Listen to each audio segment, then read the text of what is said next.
अपने माता पिता के सच्चे भक्त, बेटा बेटियों, गुरु माता के बेटा बेटियों, साईं जीवनी का 33वां अध्याय प्रारंभ हो रहा है। मैं सबको प्रारंभ में ही आमंत्रित कर रहा हूँ। आज पितृमोक्ष अमावस्या भी है। जो इन कथाओं को सुनेंगे उनके पितरों का मोक्ष होगा, उनके घर के संपूर्ण कष्ट जलकर राख हो जाएंगे। आज के दिन ये कथा निर्मित हो रही है और आप तक मैं आत्मसात करने के लिए भेज रहा हूँ। हे बेटा बेटियों, मैं आपके चरणों को नमन करता हूँ, कोटि कोटि नमन करता हूँ और आपके कल्याणार्थ ये कथा कहता हूँ। 33वां उपद्वार में हेमांडपत ने हमको भेज दिया है और ये उपद्वार खुल रहा है और ये मोक्ष का द्वार है। माता और पिता को मोक्ष होना स्वाभाविक है। साईनाथ महाराज को अपने बच्चों की चिंता थी, इस संसार की चिंता थी। वो कहते थे कि मेरे घर में कोई बाल बच्चे स्त्री नहीं है, ये संसार ही मेरा ग्रह है और इस ग्रह में का कल्याण करना मेरा कर्तव्य है, मेरा दायित्व है और इसी कार्य के लिए परमात्मा ने मुझे भेजा है। हे बेटा बेटियों, ध्यान से इन कथा को सुनो। इसके पहले आपने जो कथा सुनी थी, संसार रूपी बटवृक्ष की आदमी उलझा रहता है और उन्हें समझाने के लिए श्रीहरि की प्रार्थना करना पड़ता है, तब सच्चे सद्गुरु मिलते हैं। इसी प्रकार उन्होंने अपनी कर्म स्थली, अपनी धर्म स्थली, अपनी बैकुंठ स्थली, अपनी मोक्ष स्थली साईनाथ महाराज ने धूनी जलाई थी और वो धूनी इसलिए जलाई थी कि ये सारा संसार जो है इस धूनी के अंगारे के समान जल रहा है। सब कुछ जलकर नाश होने वाला है और एक ऊदी में परिवर्तित हो रहा है और यही ऊदी जो है इस संसार का सार है और उस ऊदी से कई आध्यात्मिक और भौतिक और रोगियों के उन्होंने उपचार भी किए हैं। उन्होंने दक्षिणा और ऊदी का पाठ भी पढ़ा है।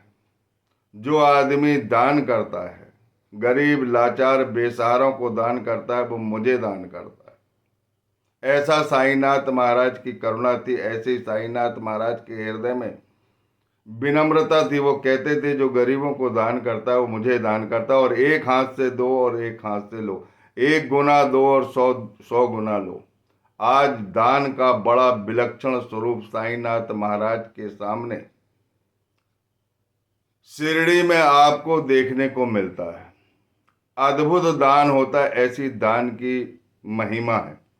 और आज पितृमोक्ष अमावस्या है, कुछ ना कुछ गरीबों को अवश्य दान करिए और ये कथा को प्रेम पूर्वक सुनिए। मैं आपके चरणों को पुनः प्रणिपात करता हूँ और चरणामृत लेकर आपके जीवन में कोई कष्ट ना आए इसलिए ये कथा कहता हूँ। इसमें ऊदी का महत्व बताया गया। ऊदी से वैराग्य होता है। ऊदी से बाबा ने बहुत प्रेम किया है और जब भी कोई कष्ट आते थे, जब भी कोई वेदना अपने भक्तों की रहती थी तो वो अंतर्ज्ञान से जान लेते थे और ईंधन उसमें डाल देते थे और उसके सारे कष्ट उस धूनी में जला देते थे और वो दूर गगन में धुआं बनकर वो सारे कष्ट, सारे पाप, सारी वेदना सब लुप्त हो जाती। दक्षिणा का भी महत्व उन्होंने इसी बताया था कि दक्षिणा अगर देते हैं, दान अगर देते हैं तो इनसे कष्ट कटते हैं, विपत्ति दूर होती है, वेदना दूर होती है।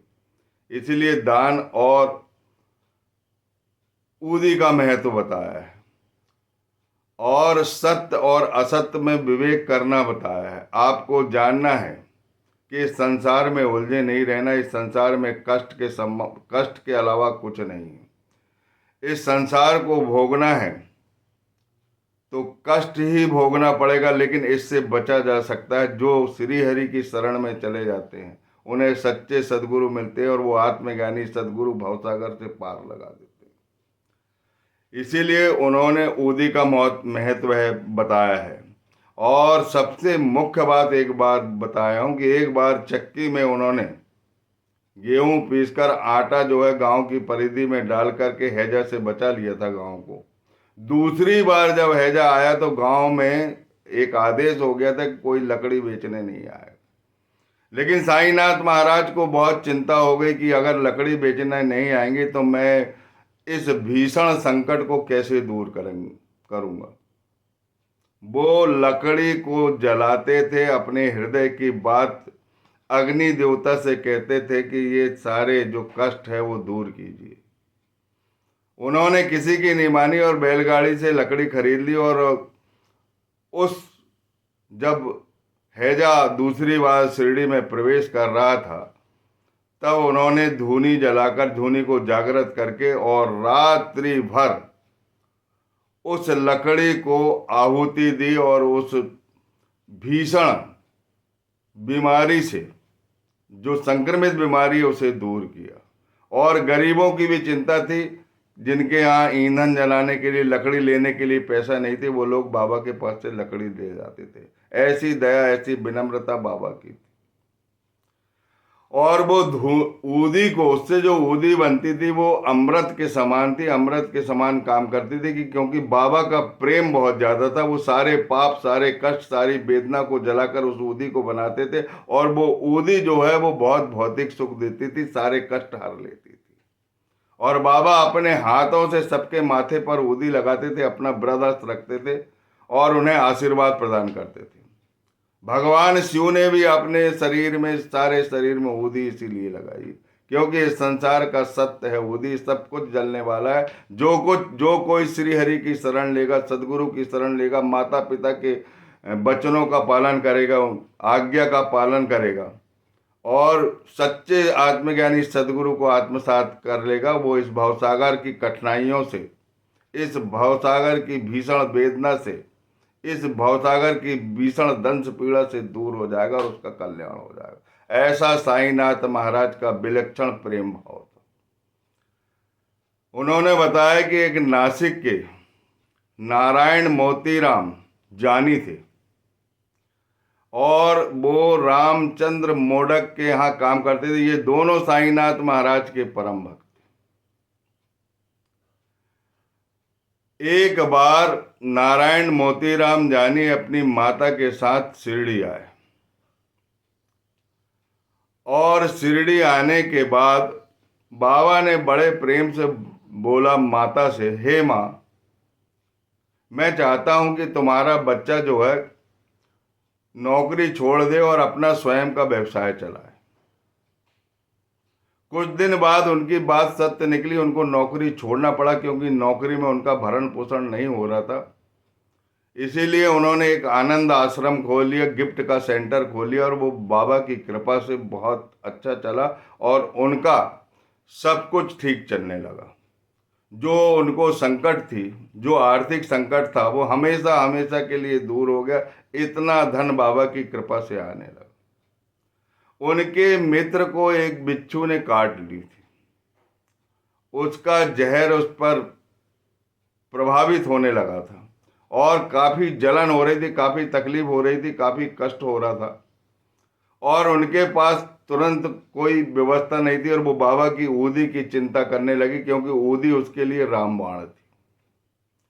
एक फोटो के पास अगरबत्ती जल रही थी और बाबा के पास हाथ जोड़कर उनने प्रार्थना की कि सहायता करो, मेरे मित्र को बहुत तकलीफ हो रही थी। और बड़े प्रेम पूर्वक उस अगरबत्ती की जो ऊदी थी, जो उसी में लगी हुई थी, नीचे गिरने वाली थी, उन्होंने हाथ में लेकर बाबा के चरणों से लगाया और जहां उसे अपने मित्र को बिच्छू के डंक से जलन हो रही थी उस जगह पर उसे लगा दिया और वो तुरंत ही जलन नष्ट हो गई।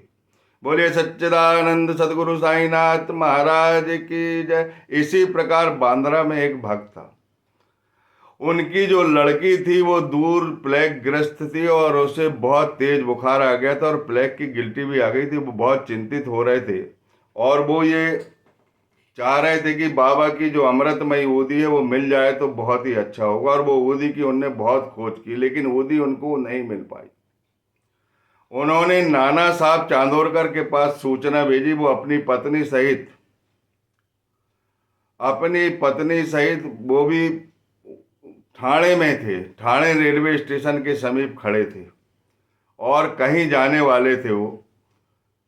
तो उनसे प्रार्थना की गई कि ऊदी की व्यवस्था कर दीजिए। सूचना देने वाला आदमी भी वहीं खड़ा था, और जो बांद्रा का भक्त था वो भी कुछ दूरी पर खड़ा था।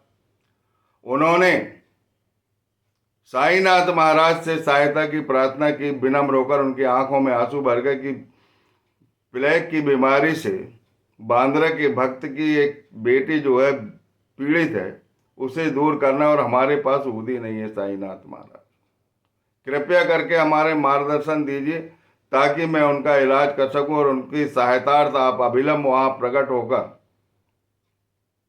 उसकी मदद करें और उसकी बीमारी दूर करें। उन्होंने कुछ नहीं मिला तो जमीन की थोड़ी सी धूल उठाई और बाबा से धूल को लेकर के प्रार्थना की, और प्रार्थना करने के बाद उस धूल को अपनी पत्नी के माथे पर उन्होंने लगा दिया। जैसे ही वह धूल को वो ऊदी समझकर माथे पर प्रेम पूर्वक लगाते हैं, उसी समय वहां से खबर आती है कि बुखार उतरने लगा है। धन्य है ऊदी की महिमा, और धन्य है बाबा का प्रेम, धन्य है बाबा की करुणा। जो हृदय में रहता था वही कृति वो करते थे, और उस कृति में श्री हरि उनकी बहुत मदद करते थे, क्योंकि द्वारका माई जहाँ ऊदी जल रही है वो सबकी माँ है, सबकी पालनहार है, तारनहार है, सबके कष्टों को हरती। पिछली कथाओं में आपने जान लिया, और उसकी बीमारी दूर। अब एक और विलक्षण चमत्कार बता रहा हूं, जो चमत्कार जीवन में आपने कहीं नहीं सुने होंगे, सिर्फ साईं जीवनी में ये चमत्कार लिखा है। जो इस चमत्कारी कथा को पढ़ेगा, कथा को सुनेगा, आत्मसात करेगा, उनके घर में, उनके जीवन में हमेशा चमत्कार होते रहेंगे। हे साईनाथ के बच्चों, ध्यान पूर्वक सुनो। जो भी साईनाथ गुरु माता को चाहते, अपने माता पिता के समान उन्हें समझते हैं। माता पिता और साई माता में कोई अंतर नहीं, कोई भिन्नता नहीं है, वो एक ही माया है। सगुण रूप इन्होंने इसीलिए धारण किया है कि वो भक्तों के कल्याणार्थ उन्हें सगुण रूप में अवतीर्ण होना पड़ा, और वो उन्होंने शिरडी को ही अपनी कर्मस्थली बनाया, सिर्फ इसलिए कि एक हिंदू महिला के कारण, जिसने मस्जिद बनाई थी और उस मस्जिद को उन लोगों ने छोड़ दिया, तब उसकी भावना को देखकर कि धन्य है ऐसी भावना, धन्य है ऐसी करुणा, धन्य है ऐसी समान व्यवहार, ऐसे समदर्शी स्वभाव किसी का नहीं होता, उसकी भावना को देखकर उन्होंने जगत का कल्याण किया। जामनेर की एक विलक्षण घटना है। नाना साहब चांदोरकर, जो विट्ठल के परम भक्त थे, उनकी कृपा से साईनाथ महाराज के गुरु उनके हृदय में आए और उनके हृदय को प्रकाशित किया, और उनके अंदर प्रेम और भक्ति और श्रद्धा को जागृत किया, और बहुत प्रेम बढ़ गया। इसमें प्रेम बढ़ाने में सबसे ज्यादा हाथ दास गणु महाराज का था। पहले तो दास गणु महाराज आए, फिर नाना साहब चांदोरकर आए, फिर बीबी देव आए, और फिर तात्या नूलकर आए। ऐसे न्यायाधीश लोग बाबा के शरणागत थे उस समय, जो काफी विद्वान थे, शास्त्रों में पारंगत थे। उनकी बेटी मैना ताई प्रसव पीड़ा से व्याकुल थी जामनेर में, जो जलगांव से 30-35 मील दूर। वहां पर वो तहसीलदार थे, मामलतदार थे वहां के, और जब बेटी व्याकुल हो रही थी तब उन्होंने आर्तनाद की कि हे साईनाथ महाराज। उन्होंने घर में ऊदी की बहुत खोज की, ऊदी उन्हें मिली नहीं, और उन्होंने मन ही मन साईनाथ से प्रार्थना की थी, और साईनाथ महाराज उस समय शिरडी में जागृत बैठे हुए थे। वो अपने भक्तों का कष्ट कैसे देख सकते थे? सच्ची गुरु माता है ना, माँ है ना अपनी, वो भक्तों को दुखी नहीं देख सकते, अपने शिशु को भूखा नहीं रख सकते, अपने शिशु को कष्ट में कोई माता नहीं देख सकती, तो सच्ची गुरु माता कैसे देख सकती? हे बेटा बेटियों, ध्यान पूर्वक कथा को सुनो। जैसे ही यहाँ पर नाना साहब चांदोरकर याद करते हैं, उसी वक्त साईनाथ महाराज को संकेत प्राप्त होने लगते कि मेरा भक्त कष्ट में है और नाना साहब चांदोरकर की बिटिया मैनाताई प्रसव पीड़ा से व्याकुल। खानदेश जिला से एक भक्त आया था जिसका नाम था रामगीर बुआ, बापूगीर बुआ, जिसे बाबा प्रेम पूर्वक रामगीर बुआ बोलते थे। वो उन्होंने प्रेम पूर्वक उसे बुलाया, रामगीर बुआ इधर आओ। उन्हें राम का नाम बहुत पसंद था। साईनाथ महाराज ने अनेक भक्तों को राम नाम का मंत्र दिया है जो सर्वत्र वर्षा होती। कान में मंत्र नहीं फूका। उन्होंने कहा था कि राम नाम कल्याणकारी है, जो तुम्हारे पूर्वज करते आए वही तुमको करना चाहिए। इससे पितृदोष, सारे पितृदोष नष्ट होते हैं। और सदगुरु के सामने मुझ पर विश्वास करो, जो कुछ मैं कहता हूँ वो तुम्हारे कल्याणार्थ कहता हूँ। राम शब्द उनके हृदय में था, वो हमेशा जाप करते रहते थे और उनकी लीला बड़ी अगाध थी, बड़ी अद्भुत थी, बड़ी विलक्षण थी। उन्होंने बापूगीर बुआ को बुलाया, जिसको रामगीर बुआ कहते थे, कि ये ले जाओ आरती जो माधव अडकर द्वारा लिखी है, और ये ऊदी ले जाओ, नाना साहब चांदोरकर के यहाँ जामनेर जाकर आपको देना है। वह खानदेश का था, जलगांव तक तो उसे जाना ही था। उसके पास केवल 2 रुपए थे। साईनाथ महाराज से उनने विनती किया कि मेरे पास 2 रुपए है और 2 रुपए में मैं जामनेर नहीं पहुंच सकता। बोले सब कुछ व्यवस्था हो जाएगी, ऊपर वाला बैठा है, वो सबका परम पिता है, वो भक्तों की रक्षा करता है, कल्याण करता है। हे बेटा बेटियों, ध्यान से कथा सुनो, बहुत शानदार कथा है। और पितृ मोक्ष अमावस्या के दिन एक कथा निर्मित हो रही है। कोई ना कोई कारण है इसका। जो इस कथा को पढ़ेगा, सुनेगा, ध्यान पूर्वक मनन करेगा, अपने माता पिता की याद करेगा, भूखे को प्राणियों को भोजन कराएगा और कुछ भी दान करेगा, आज सब कल्याणकारी सिद्ध होना है और सारे कष्ट की होली आपके घर में चलने वाली। वह साईनाथ महाराज का कहना मान लेता है और आरती और ऊदी की पुड़िया लेकर कोपर गांव पहुंच जाता है। और कोपर गांव पहुंचने के बाद सीधा जलगांव पहुंच जाता है। उस समय प्लेग का संकट भी चल रहा था, लेकिन जिस पर साईनाथ महाराज की कृपा है उसका कौन क्या बिगाड़ सकता है। जाको राखे साईं मार सके ना कोई। चले गए रामगीर बुआ, खानदेश जिला के रहने वाले। और जलगांव वो 2:45 पर पहुंच जाते हैं और रेलवे स्टेशन में उतरते हैं। वहीं पर एक आदमी सफेद सूट बूट पहना हुआ, जूते पहना हुआ, दाढ़ी मूंछ वाला, पगड़ी बांधा हुआ, गले में सैला टंगा था। कहते हैं कि शिरडी से कौन रामगीर बुआ आए हैं, कौन बापूगीर बुआ आए हैं, मैं उन्हें ले जाने आया हूँ। नाना साहब चांदोरकर ने मुझे भेजा है। इनके कानों में वह पवित्र ध्वनि पड़ सुनाई देती है और वो उनकी ओर बढ़ जाते हैं और वो तांगा में ले जाके बैठा देता है। और जब वो तांगा में बैठ जाते हैं, चलते हैं, तो वो तांगा वाला रास्ते में घोड़े को पानी भी पिलाता। बड़ा सुंदर तांगा, बड़े सुंदर घोड़े, बड़ा सुंदर पोशाकधारी जो तांगे को चला रहा था, ले जा रहा है धीरे धीरे। पानी पिलाने के बाद फिर वो आगे बढ़ते, बोले कुछ जल पान कर लो। पर बापूगीर बुआ के मन में ये लगता था कि ये आदमी जो है मुसलमान, इसकी पोशाक मुसलमान जैसी, इसकी दाढ़ी मूछे मुसलमान जैसी, इसकी पगड़ी मुसलमान जैसी। मन ही मन वो विचार करता था।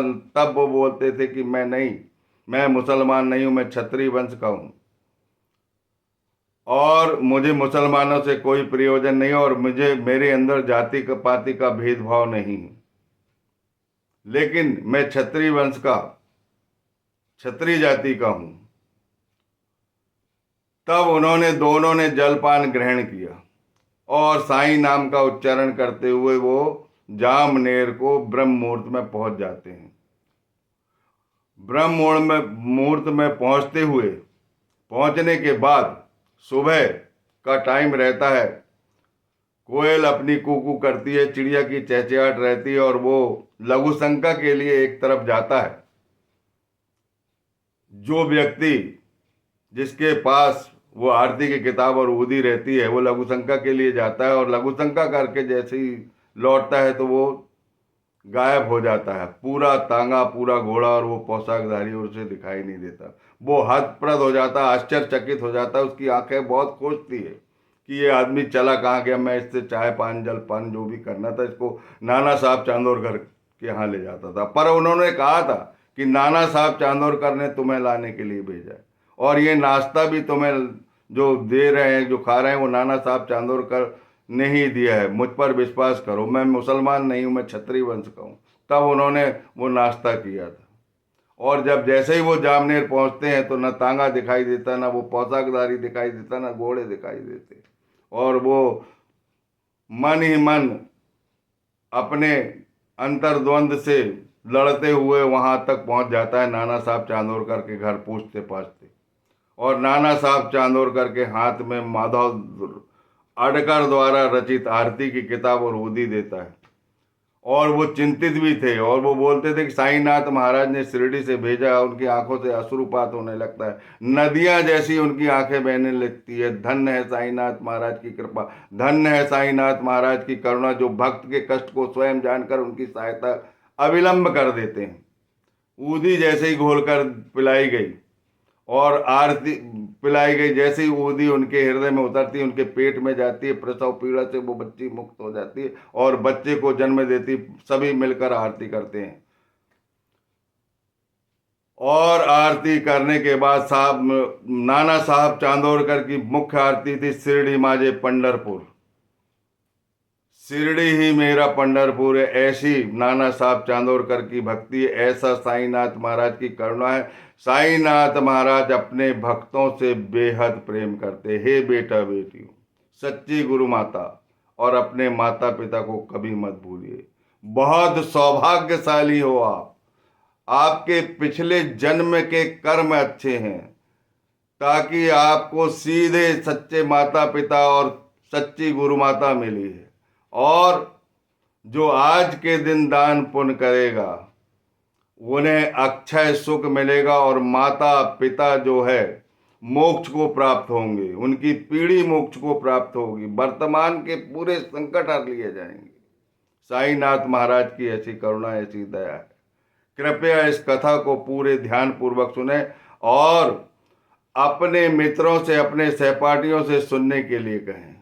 जिनके भाग्य बहुत सुंदर है वो श्री हरि की कृपा से साईनाथ महाराज को मिलाते हैं, क्योंकि पंढरपुर की विठ्ठल रघुमाई की प्रिय द्वारका माई है शिरडी, जिसके 33वें द्वार पर आप हो।